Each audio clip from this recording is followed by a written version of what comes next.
Hello, I'm back from the hike, super tired, my legs are dead, so I went to Lotteria and got some fast food. The hike was so much fun. It was very demanding, but it was very rewarding as well. I can give a little recap of the hike while eating, basically a little mukbang here. I started from Osek entrance. It's on the south side of the park. I took the taxi there, and I recommend taking the taxi if you're also doing that route from there because there's not a lot of buses going to that entrance. And I just went to the Sokcho express bus terminal because there's always taxis around there, and it was 50,000 won, which is not too bad because it's like a 25-minute ride. There's like a little reception there. There was a guy inside and I asked if that was the start to the Daecheongbong Peak, which it was. So then I started there. There was 4 other people, I think. We started the hike at 7:45 and then it basically started straight uphill, almost. Like it was not long until we were just like upwards, which makes sense because it's 5 kilometers up to the peak approximately, and then the peak is at 1700 meters above sea level. It's like a lot of height meters to ascend, to climb, so that makes sense that it's like really upwards all the time. But the path is very good, like it's just to follow the path because there's only one path, so you can't really go wrong. That's something that's very nice when you're going alone like me. As long as you know where to start, like you start at the right point of starting the hike, and then you can't really go wrong. It's a popular route, so there's a lot of Koreans going that one, so you won't be alone. There's also always people before or after you in the trail. And there's a lot of resting points along the way. By the way, there's a lot of Koreans who are like in good fitness shape, and I'm talking about like 50 plus people. They're like just racing past me.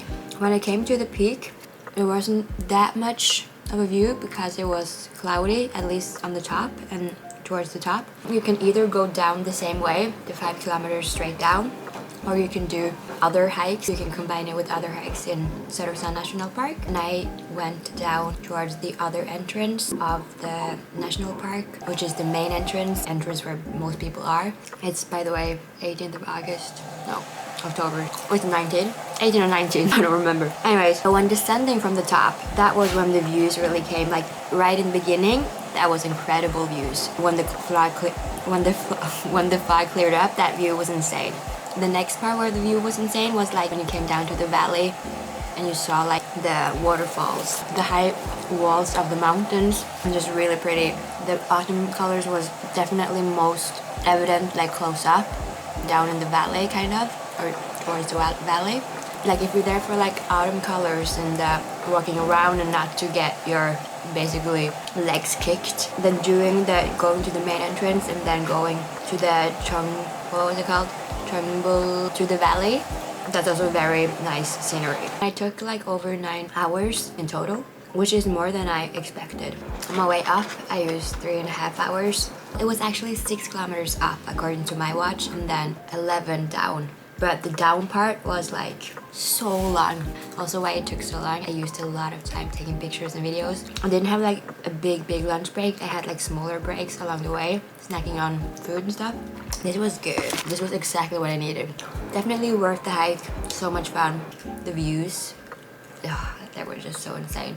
So if you're also wondering if you want to visit the Seoraksan National Park alone, I definitely recommend to just go for it. There was quite a lot of other people also walking alone. It's a nice hiking environment, but do plan ahead. Like I couldn't do the hike that I did yesterday because it was raining all day yesterday, and it would be way too slippery both ways. So don't be afraid to go alone, but do the preparations before. This is like the top 3 of my like hardest hikes and like most amazing hikes. I don't know the order of them, but the top 3 are like the Jeju Island Halasan mountain hike, which is Korea's #1 highest mountain, and this one, Daecheongbong Peak, is the 3rd highest peak in South Korea, and then the 3rd is Loen, when I hiked the Skona with my sister. So there's a vlog actually for all of these 3. Now I'm just gonna enjoy this food and relax and go to bed because I'm exhausted. Also, I didn't get much sleep last night. I think because of jet lag, I just couldn't sleep, although I was tired. So I had like 3 hours of sleep. But yeah, I hope this video could help you a little bit on your preparation. Bye!